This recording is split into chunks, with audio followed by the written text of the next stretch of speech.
Welcome to Speak. Joy Taylor, joined by Keyshawn Johnson and Paul Pierce. That was our good friend Deion Sanders. Coach Prime saying on the show yesterday that he'll be heavily involved with the draft process for his son Shedeur and his two-way star Travis Hunter. You were both stars coming into the league, both of your respective leagues. Keyshawn, number one overall pick. What did you make of Coach Prime saying he'd step in if one of his guys was going to the wrong team? And what makes it a wrong team? That's good, though. That's good. He should. He shouldn't surrender any, I don't want to call it power, but advice to anyone when he got all the advice. Mm-hmm. Been there, done that. I mean, you think about it. Major League Baseball, football, clearly, post-career media, college football coach, businessman, you know, just who else would you want to talk to about the next level? You want to talk to him. Mm-hmm. He's been through it, done it, still doing it. So all the right things. Look, you say, what's the wrong team? You can go to a bad team, a bad organization with a bad owner. That's usually the number one problem. Mm-hmm. You start there. Mm-hmm. And then from there, so many guys in professional sports go to the wrong situations. And when they go to wrong situations, their careers turn out different than had they gone to the right situation. Sure. Or the right coach, for instance. But someone like Travis, doesn't matter. It doesn't matter where he goes? No, because that coach, no, it does matter. Because that organization and that coach might look at him and draft him and say, you play receiver. We're not letting you play both ways. Right. We only want you to play receiver, and we only want you to play 25 plays a game. That's a bad situation, right? I mean, think about it. Where you might get a coach that says, we need him to play punt, kick, return, and receiver, and defensive back, which is a better situation. So, you know, I went to a bad organization. No, I'll take that back. I went to a good organization at the time when Mr. Hess is the owner, with a bad coach. I died and went to heaven and got Bill Parcells. Mm-hmm. My career flipped. I was 1-15 as a rookie, and it was like, you know, if I'd have stayed in that situation, ain't no telling what would happen, Joy. It's just no telling. I'd have had a breakdown dealing with them dudes. And then you get Parcells, and everything just changes because it's the right coach that knows what to do with you.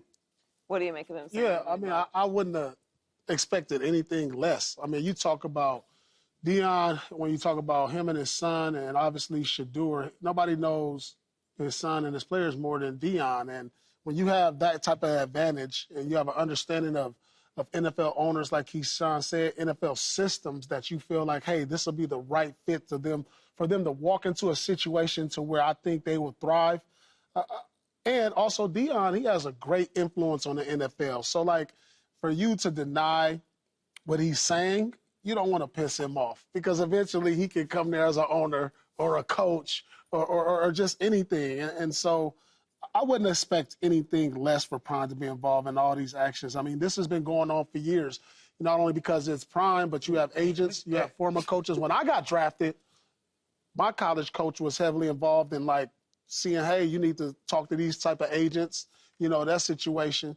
And I think this would be a great team for you moving forward. So I think that's the right thing, and I love that he's going to be involved. Now, what's going to happen, I can almost guarantee you this and forecast it before we even get to next April. There's going to be, and there's always, a handful that won't like the process. Mm-hmm. The NFL teams. Watch the room. He's trying to control this, and you're gonna always get the jealousy of a few, just a handful of guys in the league that's personnel, you know, the sources say type dudes, the anonymous sources. The anonymous. That happens every year. You're gonna get that. It happens Deion Sanders doesn't know what he's talking about. You're gonna get that, because that's part of it. But good. I bet you he welcomed with no problem at all. He's gonna be like, good. Well, he should be involved in this for all the reasons you guys said. But also, do you guys think that people don't have people advising them for the draft? Like, the top picks in the draft don't have anybody in their corner giving them advice, that they don't have their agents talking to them. They don't have their, their representation. Yeah, we all did. Going back and forth with teams and their coach, their college but coaches. Usually those people are money driven too.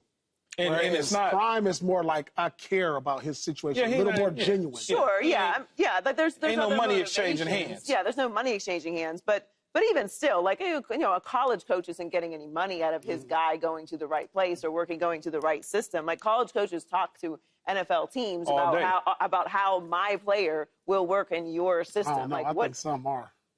What's Some that? college coaches have some type of influence on certain teams that might get something under the table. Well, it depends. Not under the table. They have influence based on their relationship with them.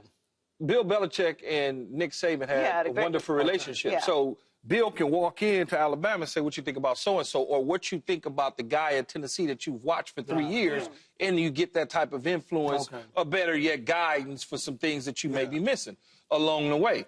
But one thing about Deion is Deion's personality is out there, right? He's who he is. That's why he said he would do it privately. Because I think he knows that adding this to the story could make things a bit more... It's going to do privately, a bit more of a story. Privately or not, it's still going to be, the hate is still going to come. But also, it doesn't matter. This is so common. No, it is. Yeah, it is common. The process common. of having It's people common. in your corner and having your agents involved and having your coaches involved and having people giving you advice. It's not that these young guys, who, by the way, are adults, are not walking into these situations without anybody in their corner to help guide them or give them advice or tell them what to say or tell them, how to talk to this particular GM or whatever. Like, you have all that. But it's also not uncommon for guys to say, hey, I'm not going to go to this place. But it's a bigger story when you got Deion involved. Oh, of course. And of course. That's why it's going to be magnified. But there's a long list of guys in multiple sports that said, we were not doing this, I'm not going there, I don't want to play for this team, I don't like this owner, I'm not doing it. Absolutely. And, But we don't shockingly really, enough, the world did not end. We really don't talk about them. I mean, maybe we talked about Archie Manning and Tom Condon at the time when they led Eli away from San Diego to the New York Giants because San Diego was, I don't want to say a bad organization, but not top-notch organization. It wasn't a good fit for him. It wasn't a good fit for what Eli wanted to do in his career. And that worked out really well for Eli. They stepped in and said, we really don't want to play in California. We'd rather go to New York. And they swapped picks and did that Phillip Rivers deal. They look at more, because it's more than football, too. It's like from a marketing standpoint. Yeah. Endorsement. Yeah, So it's absolutely. it goes beyond football that some people that don't see. But there's no difference if he wasn't a college football coach and he was just the father, Deion, and his son was being recruited by somebody. He's going to tell them, go to this school or go to that school, or I don't like this system and I don't like the same thing with Paul and his kids, same thing with my kids. That's just what you do. I mean, I guess I'm being very idealistic here, but if I'm a GM or an owner, I want somebody who wants to be there. Like, I want a player that that is excited about coming and particularly if you're Shedeur playing the quarterback position. I mean, Travis Hunter is obviously an incredible player and anyone would be excited to have him, but he doesn't play the quarterback position. So if you're talking about a franchise quarterback, I want somebody who wants to be there. I mean, you're the face that everyone's going to drive past on the flags on the way into the stadium. You're the one on the ticket. You're the one on all of the marketing materials, and, like, you're the guy. Yeah, but if you go to the wrong situation because you want to be there, it could turn out bad for you. It really could. No, I think a lot of guys' careers have gotten ruined or at least stunted because they went to the wrong Because just think place. about this, though, Joey.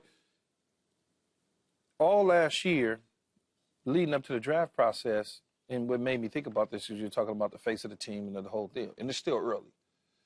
Caleb Williams' father originally was saying he did not want to go to Chicago. Now, imagine if he stuck to that and decided, I don't want to go to Chicago, and he told them, I don't want to play no matter what, and they passed on him, and he wound up going to a little bit better coaching situation, we wouldn't be having these Caleb Williams conversations on a daily basis. See? And so you have to look at that when you're Deion Sanders, and that's why Deion said, hey, I'm going to just do it privately, because think about it. Going to Carolina, okay, that's cool, but do you really want to go to Carolina with the owner, and do you really want to be in that situation? I don't think Shedeur does, but we'll see how it all plays out and who ends up getting the #1 overall pick. I mean, you're right about Caleb's father, but this has been a conversation for a couple years now. I mean, people were talking about Joe Burrow saying maybe he doesn't want to go to Cincinnati. Now, obviously, we know how that played out, and he came out very openly saying, I want to play in Cincinnati, and he's and it worked out for him local so far. Ohio kid. Yeah. Right, and I'm a bit torn on the whole, I don't want to play somewhere thing, because I do think it's a privilege to be drafted and to play at the highest level. But you do have guys like a Joe Burrow who goes somewhere that is not a good or not a traditionally winning organization that doesn't really have anything to show for as of recent, and goes in and takes them to a Super Bowl in the second year. It's kind of like, all right, well, this can be done. So if you're good enough and they get it together, you can turn things around very quickly. It's not quite Shedeur because I wasn't a quarterback, but as a wide receiver, I was a top pick in the draft. And it came down to the New York Jets or not the New York Jets. And this was more about contract pre-negotiations. And Just Give Me the Damn Ball, the famous book.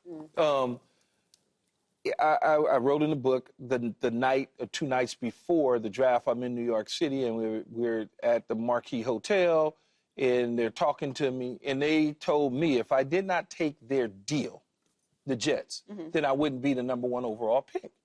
So I said it's not that important for me to play in New York. What's more important for me is to be paid like the #1 pick and not like the 5th pick of the draft.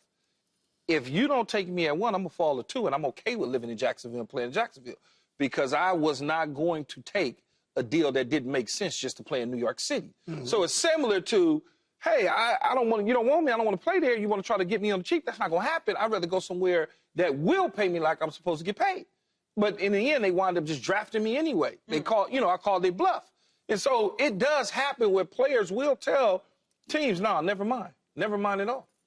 Yeah, and it should. I think it should be a mutual thing. If you have that kind of leverage, if you're one of the best players in college and you are someone who has some services that a team needs, then you have that's a time in your career when you do have leverage. And you guys know this. When you have leverage, you got to use it. Yes. You don't always get the opportunities to do that. Paul, I don't know if they do this at y'all combine, but the New York Giants used to have a psychological evaluation test. Yeah, they do. It was about this big, though, Joy. It was crazy, though. It didn't make any sense. And I learned it from Deion. Deion told him at the combine he wasn't taking a test. And they was like, well, we're going to take you off the board. He said, I ain't going to be there anyway. Same thing I told him. And they've gone away with it. They went away. It's done now because too many players that they wanted to take. They was like, dude, you're picking like 5th. I'm going to be like 3rd. It's not happening.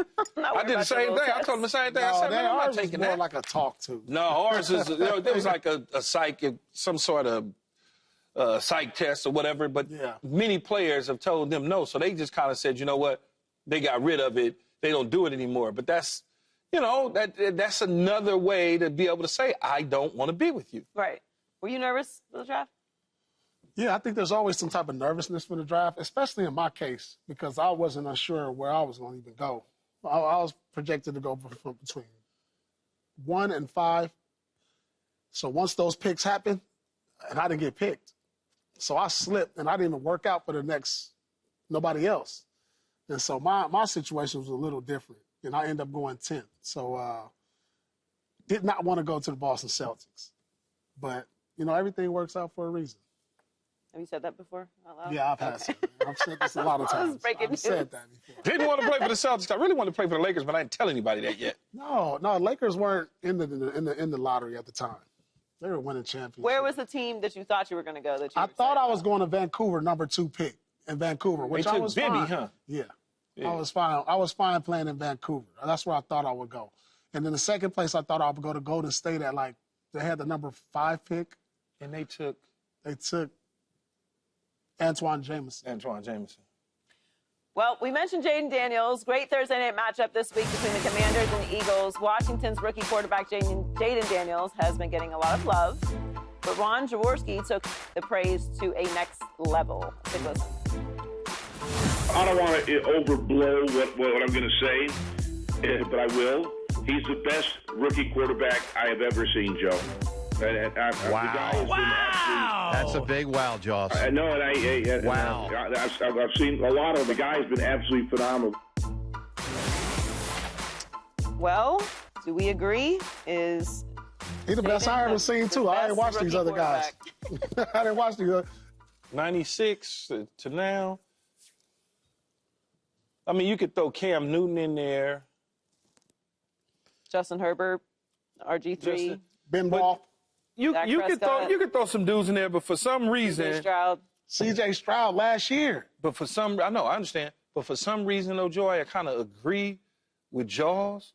Now, Jaws may have seen, some dudes playing in the 60s or something like that, but for some reason, he has this magical thing about him. We call it the it. Whatever, yeah, the it. He it has, factor. even though The it when factor. you look at C.J. Stroud's success last year, I never felt like his team was going to the Super Bowl. They were going, I feel like they got a real opportunity, a chance to compete with Detroit, compete with San Francisco, compete with the teams at the top in the NFC that could be in the NFC Championship game. That's the way I feel because he just, like Paul said, he got the it, whatever the it is. He got the it. You know what I'm saying? He got the little thin mustache, He got little the swag. little swag, little skinny cat from the crib. It's like he's just something about him that he believes, and he makes that locker room believe and those players believe that he can get it done and take them to the promised land. It's just something about him. No, without a doubt. I really feel like he's just changed the entire culture as a rookie, and that's tough to do in any sport. And you feel that with Jayden Daniels because when you watch him play, when you watch him before the game, he's smiling, he's loose. He don't look like no common rookie. And then when you just look at the physical tools and you just look at the attributes, he's fast, he's tall, he's strong arm, he got speed, he could do it on the ground, he could do it in the air. I mean, he's when I look at from top to bottom at even all the people you said, I've seen Ben Roethlisberger, I've seen C.J. Stroud, I've seen RG3. His ability is better than all of those guys. His ability. And his team, not team, organization, was on their deathbed to his arrival. Yes. They're you even though C.J. Stroud in the Texans was on their deathbed, but we never even, it's the Texans versus the Commanders. It's the history of Washington's football. It's just all of that he is a part of. This team has won Super Bowls. The organization has won Super Bowls in the past. They've had legendary Doug Williams as a quarterback. I mean, it's just a different feel in Washington than like Texas. And I go back to Texans because C.J. Stroud is the top rookie quarterback probably. He's just more exciting to watch. You know what I'm saying? Well, C.J. was pretty exciting. C.J. was fun, but he's just a little more exciting to watch. Wouldn't you say? It's just like I feel like I've watched him several times this year. And even last week in Pittsburgh, right? He's never out the game. No, he's straight. He good. He keeps you in the game. He good. He good. That boy good. Yeah, that boy good. That boy good. No, I try to not be hyperbolic and be like this thing that we're watching right now is the best thing we've ever seen, and just forget Physical history tools, and forget though, when you just look at other guys' great moments just because we were watching a great moment right now. But I wanted to look at the statistics, and he might statistically end up being one of the best rookies we've ever seen. I mentioned RG3. Obviously, he had a spectacular rookie season. Dak Prescott was 9-1 through his first 10 games of his rookie season. Justin Herbert set a bunch of rookie records, passing yards, passing touchdowns. C.J. Stroud last year was in the MVP conversation. Right. We had no expectations whatsoever for the Texans last year, probably even lower expectations than we had for Washington this year. Because even though Washington has struggled and has gone through, I don't know, maybe 15 quarterbacks since A lot. Kirk Cousins left, and Lord knows what else with the organization. A lot. We still probably expected them to be a little bit better than we expected the Texans to be last year. So we're even having a little bit of revisionist history from last year. We didn't think the Texans were going to win 2 games last year. No. Yeah. So they both did great jobs of turning the organization around immediately. But I think the difference is what you're saying, Paul. He doesn't look or feel like a rookie. No, I have to remind myself that he's a rookie. Right. This week I picked the Steelers because I'm like, he's a rookie. Right. So he's going to be going against Mike Tomlin. Hall of Fame defensive coaches eat up rookies. And he still had a great game. He did his thing. He still did his thing. Yeah. But that's the thing. He just doesn't he doesn't play the game like a rookie. It feels like they're really actually a contender. Yeah, you named all those teams and players. Not one of those, when you named them off, I was just sitting there, I'm like, didn't feel like Dak Prescott and the Cowboys was going nowhere. Didn't feel like C.J. Stroud was going anywhere. RG3, it didn't feel like they was going anywhere as a rookie. Like this is what you got to look at and pay attention to. Like all rookie quarterbacks from yesteryear or whatever, look at their comparisons. Who do they compare C.J. Stroud? Now, I'm not going to say he's compared to Lamar Jackson, who's going to win the MVP this year, who won the MVP last year. Jayden is compared to Jayden is compared to Lamar Jackson. That's what I'm saying. And Lamar Jackson is arguably the best quarterback in the game. And so when you and probably the most talented in the game. I mean, Mahomes is, Mahomes, but Lamar Jackson, and you're comparing this guy, like in basketball, it was only one person ever compared to Jordan, that's Kobe Bryant. Like only one person. Like when you get people comparing certain people to certain people, and you compare them to the greatest ever, and now you're comparing them to a guy who's on his way to becoming one of the greatest ever after only like 9 games, that's crazy. Yeah, he's having a spectacular season. I'm really excited to see how far they go. Subscribe here to get the latest from Speak, and go watch a few segments from our other shows on FS1.